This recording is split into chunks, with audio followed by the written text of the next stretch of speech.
अस्सलाम वालेकुम। आज हम कर रहे हैं एक्सरसाइज 1.4। सो क्वेश्चन 1 है हमारे पास, which of the following product of matrices is conformable for multiplication. यानी कि नीचे दिए गए जो हमें कालब हैं, यहाँ पे हमने ये जो मुख्तलिफ पार्ट्स हमें दिए गए इस क्वेश्चन के अंदर, तो इनमें हमने क्या करना है कि इनमें हमने बताना है कि कौन से कालब हैं जो आपस में मल्टीप्लाई हो सकते हैं, जिनका ज़रबी हासिल मुमकिन है। ठीक है, उर्दू में तो हमने क्या यही मालूम करना है कि कौन से यहाँ पे मैट्रिसेस हैं जो आपस में मल्टीप्लाई हो सकते हैं, कंफर्म हो सकते हैं किस चीज़ के लिए, प्रोडक्ट के लिए। यानी कि प्रोडक्ट क्या होता है, मल्टीप्लिकेटिव रिज़ल्ट। तो उस की सूरत में हम क्या कह सकते हैं कि जो मल्टीप्लाई हो सकते हैं आपस में, वो हमने बताने हैं। तो मल्टीप्लाई करने के लिए हमारे पास कौन से रूल्स हैं? मल्टीप्लाई करने के लिए बस हमारे पास एक रूल है कि वो ये कि जो पहला हमारे पास मैट्रिक्स होता है उसके कॉलम्स की तादाद और दूसरे के रोज़ की तादाद बराबर होनी चाहिए। ठीक है, पहले कॉलम की कॉलम्स और दूसरे की जो रोज़ है इनकी तादाद, कितारों की तादाद बराबर होनी चाहिए। तो अब यहाँ पे देखें, इसके कॉलम्स है 1 और 2। ठीक है, अब दूसरे की कितारें देखें, रोज़। ठीक है, ये पहली रो है और ये दूसरी रो, तो इसके 2 कॉलम हैं और इसकी 2 रोज़ हैं। तो ये दोनों देखें, नंबर ऑफ़ कॉलम्स 2 है ना, तो नंबर ऑफ़ रोज़ 2 है, इक्वल हो गया। तो ये मल्टीप्लाई हो सकते हैं। ठीक है, अब इसमें देखें, नंबर ऑफ़ कॉलम्स 2 हैं और इसमें कितनी है, रोज़ 2 हैं। So number of columns equal to number of rows, यानी कि कॉलमों की तादाद और कितारों की तादाद बराबर है, लिहाजा ये भी आपस में मल्टीप्लाई हो सकते हैं, इसका भी ज़रबी हासिल मुमकिन है। अब इसमें देखें, कॉलम 1 है और कितारें कितनी है, रोज़ हमारे पास 2 हैं, तो ये मल्टीप्लाई नहीं हो सकता क्योंकि यहाँ 1 है, यहाँ 2 बनता है, तो ये नहीं हो सकता। अब इसमें कॉलम कितनी है, 2, और यहाँ पे देखें रोज़ कितनी है, 2। अब ये 2 2 बराबर आ जाएगा, तो ये भी मल्टीप्लाई हो जाएगा। इसमें हमारे पास कॉलम्स 1 2 3 और रोज़ कितनी है, 1 2 3, तो ये भी मल्टीप्लाई हो जाएगा। बस इसमें पहले क्वेश्चन में हमने सिर्फ यही बताना है कि मल्टीप्लाई हो सकता है कि नहीं हो सकता, तो बस हमने यही बताना है कि इसके प्रोडक्ट मुमकिन है और इसकी प्रोडक्ट मुमकिन नहीं है, इसी तरह इसकी प्रोडक्ट मुमकिन है। तो बस हमने यही चीज़ क्लियर करनी है। अब क्वेश्चन 2 की तरफ आ जाएं। इफ़ ए हमारे पास है, ये चीज़ दी गई है ए, ये बी है, तब वो क्या कह रहा है कि find a b, and again वो कह रहा है कि बी ए इफ़ पॉसिबल। यानी पहले हमने ए पहले लिख के बी बाद में लिखना है, और दोबारा उसने क्या कहा है कि बी पहले लिखना है और ए बाद में लिखना है। तो चलते हैं हम क्वेश्चन की तरफ। ये देखें, पार्ट 1 में हम आ रहे हैं ए बी। ठीक है, अब ए की जगह देखें, ए की वैल्यू हमने पुट कर दी 3 0 -1 2, और बी की जगह पे बी की 6 और 5। मल्टीप्लाई करेंगे तो क्या करेंगे, 3। ठीक है, अब इसको हमने पहली जो रो है इस, ठीक है, ये रो, इस रो को हमने पहले कॉलम के साथ मल्टीप्लाई कराना होता है। तो यहाँ पर देखिए, फर्स्ट रो में हमारे पास क्या है, 3, इसको 6 के साथ मल्टीप्लाई कर दें और 0 को नीचे वाले के साथ, और दोनों के दरमियान हमने प्लस लगा देना है। ठीक है, इसको ऊपर वाले के साथ, इसको नीचे वाले के साथ करना है, तो दरमियान में क्या लगाना है, प्लस। ठीक है, 3 × 6 प्लस 0 × 5।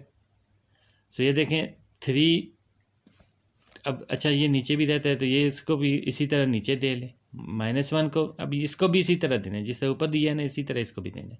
तो दूसरी रो को भी हम यही करेंगे, पहले कॉलम में जो है -1, इसको ऊपर वाले के साथ, और प्लस यहाँ पे इंटर करना है, और फिर 2 को हमने 5 के साथ मल्टीप्लाई करना है। अब देखें, ये 3 6 18 प्लस ये तो 0 हो गया, उसके बाद -1 मल्टीप्लाई बाय 6 तो -6 हो जाएंगे, प्लस 2 मल्टीप्लाई बाय 5 10। अब 18 + 0 18 ही रहेगा, और -6 है प्लस 10 है, तो प्लस का 4 आ जाएगा। ठीक है, अब दूसरी सूरत में क्या कह रहा है कि दूसरा पार्ट हमारा क्या है कि बी ए मालूम करना है, तो यहाँ पहले बी लिखना है बाद में ए। तो अब देखें, अगर बी पहले लिखे तो इसमें कॉलम्स हमारे कितने हैं, 1, और ए बाद में हो तो इसमें कितारें हमारे पास 2 हैं, तो ये आपस में मल्टीप्लाई हो ही नहीं सकता। सो हम क्या कहेंगे, since number of columns of b is not equal to number of rows of a, so b a is not possible. ठीक है, आप उर्दू में स्टेटमेंट ऐसे देंगे कि चूँकि बी के कॉलम्स की तादाद ए की कितारों की तादाद के बराबर नहीं है, लिहाजा इसका ज़रबी असल मुमकिन नहीं है, या लिहाजा बी ए को मुमकिन नहीं है। ठीक है। सो क्वेश्चन 3 पे आते हैं। उसमें फाइंड द प्रोडक्ट, यानी कि हमने इनके मल्टीप्लिकेटिव रिज़ल्ट मालूम करनी है। ठीक है, इनका ज़रबी असल मालूम करना है। तो देखते हैं पार्ट 1 है हमारे पास 1 2 4 0। देखें इसमें 2 कॉलम है और इसमें 2 रोज़ हैं, तो मल्टीप्लाई करा लेंगे। 1 मल्टीप्लाई बाय 4, ठीक है। उसके बाद प्लस देने, ये हमारे हमेशा मल्टीप्लाई के अंदर हमने हमेशा प्लस का ऐड करना होता है। जब डिटर्मिनेंट फाइंड करते हैं तो या माइनस लिखते हैं, मल्टीप्लाई में प्लस लिखते हैं। तो 1 को 4 के साथ मल्टीप्लाई कर दें, उसके बाद प्लस 2 को 0 के साथ, तो 1 into 4 4, 2 zeros are 0, so 4 plus 0 4 ही हमारा आंसर आ जाएगा। इसी तरह पार्ट 3 की तरफ आ जाए। 1 2 5 माइनस 4, तो 1 को 5 के साथ मल्टीप्लाई करें, प्लस 2 इंटू माइनस 4। अब देखें 1 इंटू 5 5 हो गया, और ये प्लस माइनस माइनस 2 4 ज़ार, मैंने गलत कर दिया, 2 4 ज़ार 8। ठीक है, जल्दी में हो जाता है। सो 5 माइनस 8, तो यहाँ पे क्या आ जाएगा हमारे पास, माइनस के 3 आ जाएंगे। ठीक है, 2 4 ज़ार 8 है ना, तो 5 minus 8 minus 3। So question 3 part 3 आ जाए। यहाँ पे देखें -3 एंड 0 4 एंड 0, तो -3 को 4 के साथ मल्टीप्लाई करें, -12, 0 को 0 के साथ किया तो 0, सो -12 भी आ जाएगा हमारे पास आंसर। नेक्स्ट पार्ट देखने इसी तरह 4 को 6 को 4 के साथ 24 एंड 0 0 0, तो 24 ही आंसर आ जाएगा। नेक्स्ट 5वां पार्ट है, इसका लास्ट है। अब देखें इसमें 3 रोज़ हैं, ठीक है, तो ज़्यादा थोड़ी लंबी हो जाएगी हमारी मल्टीप्लिकेशन। खैर देखें इसमें अब 2 कॉलम है और इसमें 2 रोज़ हैं, तो मल्टीप्लाई हो तो जाएगा। तो करते हैं 1 को 4 के साथ, 2 को इसके नीचे वाले यानी 0 के साथ। ठीक है, अब इधर यहाँ पे आगे भी है ना, तो फिर इसको 1 को इस 5 के साथ भी करेंगे। ठीक है, यहाँ पे देखिए, और 2 को इस 5 के नीचे जो है -4 उसके साथ मल्टीप्लाई करना है। अब ये तो यहाँ तक कंप्लीट हो गया, आगे कुछ नहीं है, तो फिर नीचे आ जाते हैं। नीचे वाली रो को, अब नीचे वाली रो को फिर नीचे ही लिखेंगे। ठीक है, तो -3 को 4 के साथ और 0 को 0 के साथ। इसी तरह -3 को 5 के साथ यहाँ पे, और फिर 0 को -4 के साथ। फिर नेक्स्ट रो पे आ जाएं तो 6 को 4 के साथ मल्टीप्लाई करना है एंड -1 को 0 के साथ। दरमियान में देखें हम प्लस ही ऐड कर रहे हैं। ठीक है, फिर इसी तरह 6 को 5 के साथ एंड देन प्लस -1 को -4 के साथ। तो अब देखें रिजल्ट हमारा क्या बन रहा है, 4 1 ज़ार 4 प्लस 2 0 ज़ार 0, 5 1 ज़ार 5 प्लस माइनस 2 4 ज़ार 8। यहाँ देखें माइनस प्लस ये माइनस में आ जाएगा, 3 4 ज़ार 12 एंड ये 0 है तो 0 ही रहेगा। उसके बाद -3 इंटू 5 तो -15। अब ये देखें प्लस माइनस माइनस तो हमने कर ली, लेकिन ये क्या हुआ है 0, तो फिर 0 ही है। 0 को प्लस लिखें माइनस लिखें कोई फ़र्क नहीं पड़ता। अब नेक्स्ट हमारे पास क्या है, 6 इंटू 4 24, और ये -1 को 0 के साथ करें तो 0, और यहाँ पे 6 5 ज़ार 30 एंड -1 -4, तो डबल माइनस है तो प्लस हो जाएंगे। 1 इंटू 4 4, सो 4 प्लस 0 4, 5 माइनस 8 -3, -12 है तो -12 आ गया, -15 है यहाँ पे वो आ गया। अब 24 के साथ भी 0 है तो 24 ही आ जाएंगे, और 30 प्लस 4 34, तो ये हमारा रिजल्ट आ जाएगा। इसी तरह नेक्स्ट क्वेश्चन 4 है, उसमें भी यही है कि मल्टीप्लाई ऑफ द फॉलोइंग, उसमें भी हमने यही मल्टीप्लाई ही करना है। तो देखें वही तरीका है, 2 को 2 के साथ मल्टीप्लाई किए 4 हो गया, फिर 3 को 3 के साथ 9 आ जाएगा। उसके बाद 2 को इस -1 के साथ करेंगे तो -2, और 3 को 0 के साथ किए तो 0।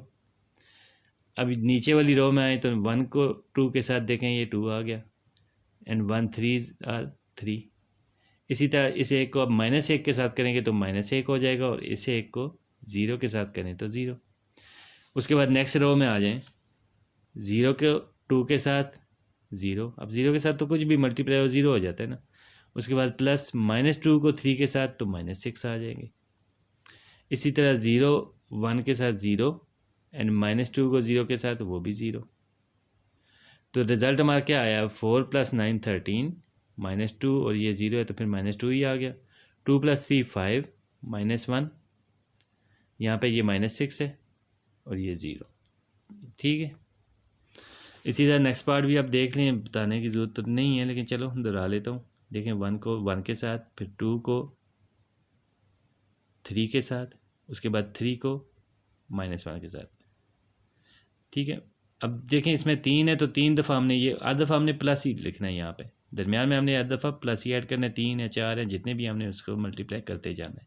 सो 1 × 1 1, 2 × 3 देखें सेकंड को सेकंड के साथ 6, फिर प्लस दिया और 3 को -1 के साथ तो ये -3 हो गया। अब इसी तरह 1 को 2 के साथ, 2 4 ज़ार, यहाँ 2 को 4 के साथ करना है, लेकिन यार जल्दी में अक्सर काम गलती हो जाते हैं, तो यहाँ पे 8 आएगा और फिर 3 को 1 के साथ 3। अब 4 1 ज़ार 4, 5 3 ज़ार 15, 6 -1 ज़ार -6। इसी तरह 4 2 ज़ार 8, 5 4 ज़ार 20, 6 1 ज़ार 6।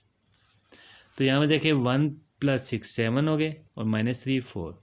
अब ये मैंने पहले 4 लिखा हुआ था ना, तो थोड़ा सा गलत हो गया, तो 8 और 2 10 और 3 13, यहाँ पे हमारे पास 13 आ जाएगा, ठीक है। 13 आएगा यहाँ पे। उसके बाद 4 + 15 19 हो गए प्लस के, और -6 तो 13 यहाँ भी आ गया। और यहाँ पे देखें 8 + 20 28 + 6 34।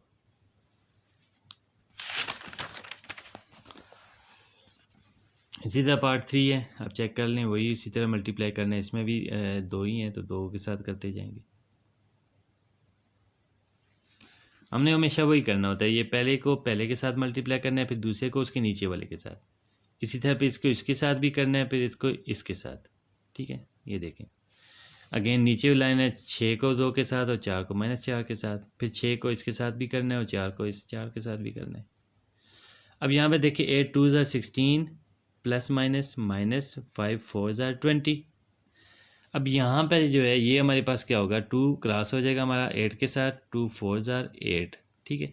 तो 5 × 4 और × 5 देखें, और ये माइनस में है तो माइनस में 4 ज़रा 5 कितना हो जाएगा 20, और ये प्लस में 4 5 20। अब यहाँ पे 6 2 ज़ार 12 ± -4 4 ज़ार 16, ठीक है। इसी तरह यहाँ भी देखें ये 2 क्रॉस होगा 6 के साथ, तो यहाँ पे 2 3 ज़ार 6, तो 3 × 5 माइनस में है तो -15 एंड 4 4 ज़ार 16। तो यहाँ देखिए 16 -20, अब माइनस के 20 है ना, तो माइनस के 4 आ जाएंगे। फिर ये देखें -20 है +20 है, तो ये दोनों ख़त्म हो जाएंगे, 0 आ जाएगा।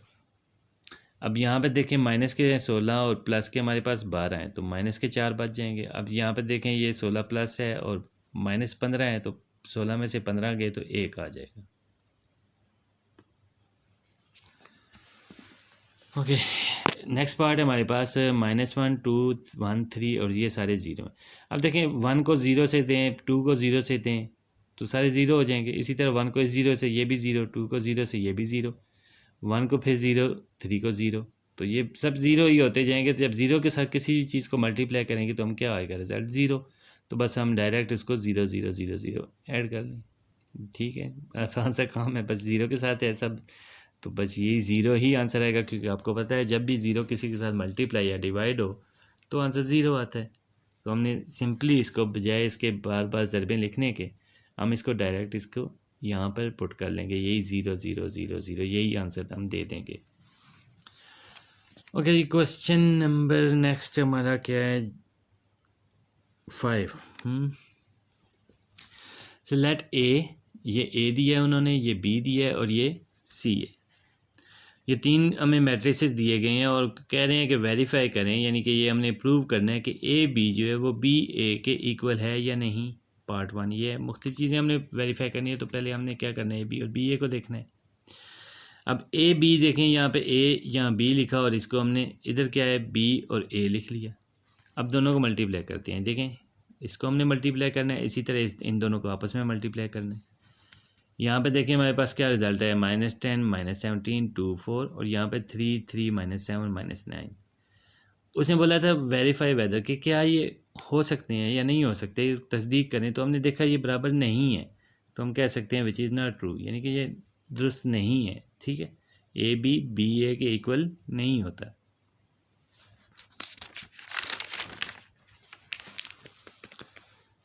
इसी तरह हमारे पास है ए इंटू बी सी और दूसरी साइड है ए बी और फिर सी। ठीक है, तो यहाँ पे देखें लेफ्ट हैंड साइड ए इंटू बी सी लिख लिया। अब ये ए की वैल्यू पुट की और बी और सी की भी कर दें, और बी और सी के देखें ब्रैकेट भी है ना। ठीक है, तो वो भी लगा लें।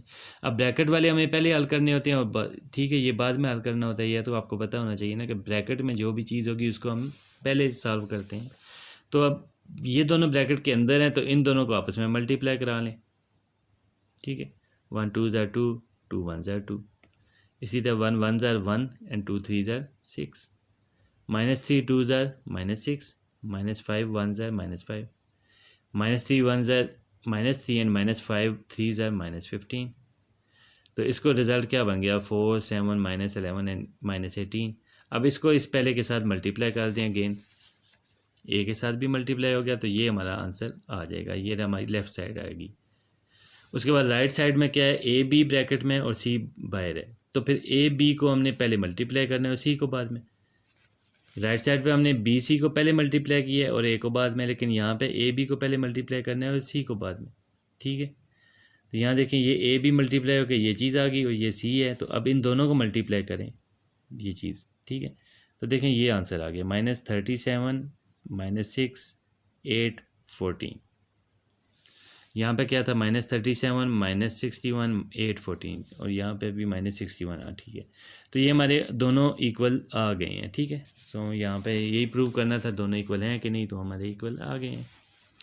इसी तरह पार्ट इसमें देखें, यहाँ पे भी वही चीज़ है। ठीक है, इसमें हमने ब्रैकेट के अंदर ये प्लस करना है और फिर बाद में ए से मल्टीप्लाई कर देना है, और राइट साइड पे ए को बी के साथ मल्टीप्लाई करना है, फिर ए को सी के साथ, और फिर उसके बाद दोनों को ऐड करना है। यहाँ पहले ऐड करना है इन दोनों को और फिर ए से मल्टीप्लाई करना है, और यहाँ पे पहले मल्टीप्लाई करना है बाद में ऐड करना है। इसी तरह वहाँ पे ऐड का है था। ठीक है, प्लस हो रहे थे और यहाँ माइनस हो रहे हैं। ये दोनों पार्ट्स आपने खुद करने हैं और इंशाल्लाह आपसे बेहतरीन तरीके से हल हो जाएंगे। लेकिन अगर कोई क्यूरी आती है, कोई परेशानी आती है, तो आप मुझसे कमेंट सेक्शन में पूछ सकते हैं। नेक्स्ट हमारे पास है क्वेश्चन नंबर 6। क्वेश्चन 6 में वो कह रहा है कि अगर हमारे पास है फॉर द मैट्रिसेस, ये जो मैट्रिसेस दिए गए हैं इनमें हमने क्या करना है, ये दो चीज़ें हमने प्रूव करनी है।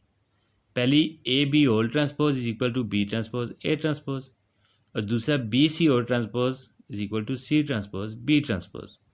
तो यहाँ पे आप चीज़ चेक करें कि पहले हमें ए और बी दिए गए हैं और दूसरे में बी की ए की जगह सी दे दिया गया है, यानी बी और सी ये दोनों हमने ऐड करने हैं।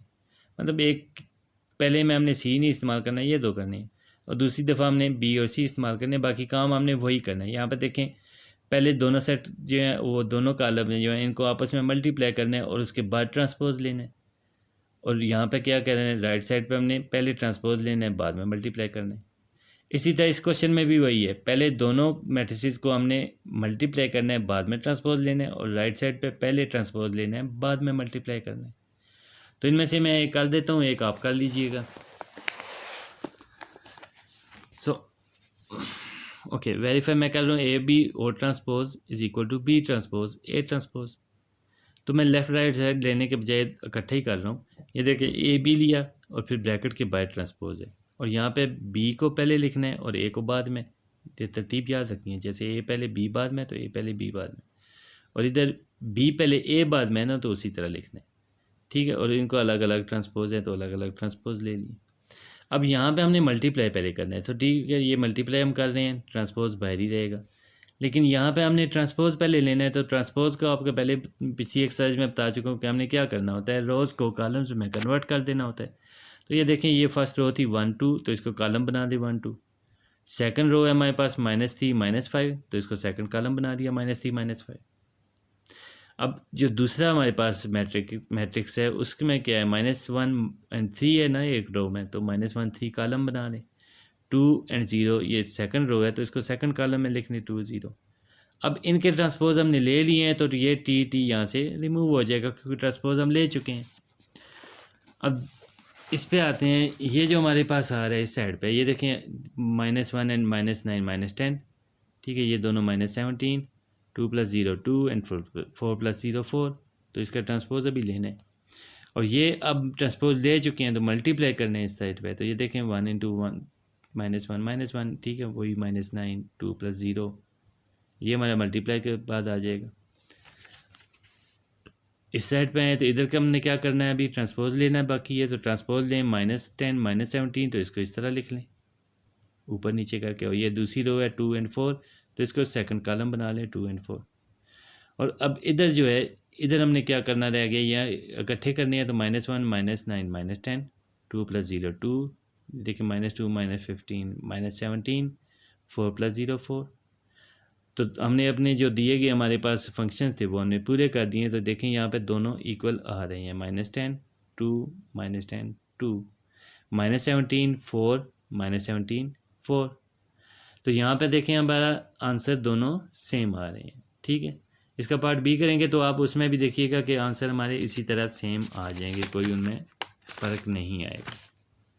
बहरहाल अगर कोई मसला आता है तो आप किसी भी एक्सरसाइज में तो आप मुझसे कमेंट सेक्शन में पूछ सकते हैं। अच्छा, ये मैं वीडियोस बना रहा हूँ तो यहाँ पे जो भी लेक्चर मेरे चल रहे हैं, मैं तो एक तरतीब के साथ चल रहा हूँ ना, तो आपको हो सकता है अगर किसी आगे मतलब जैसे अभी ये मैं चैप्टर 1 में हूँ, तो अगर आपको कुछ चैप्टर 5 6 किसी में भी कोई परेशानी आती है तो आप कमेंट सेक्शन में मुझसे उस क्वेश्चन के बारे में पूछ सकते हैं, वो मैं आपको अलहदा से उसको ब्रीफ समझा दूँगा आपको। ठीक है, वो आपको अलहदा से बिल्कुल परेशानी ना लें कि यानी अभी बहुत पीछे हैं तो वो काफ़ी आगे है। आपको क्वेश्चन चैप्टर 9 में 8 में किसी भी चैप्टर में किसी भी क्वेश्चन का किसी थ्योरम का कोई परेशानी आती है, आपको नहीं समझ आ रहा, तो आप कमेंट सेक्शन में पूछ लें, मैं आपको व्हाट्सएप में या कमेंट के अंदर ही आपको उसको समझा दूँगा। ठीक है, ये एक्सरसाइज छोटी सी थी, इतनी सी थी, तो अब तक के लिए इतना ही। मिलते हैं इंशाल्लाह नेक्स्ट लेक्चर में, तब तक के लिए अल्लाह हाफिज़।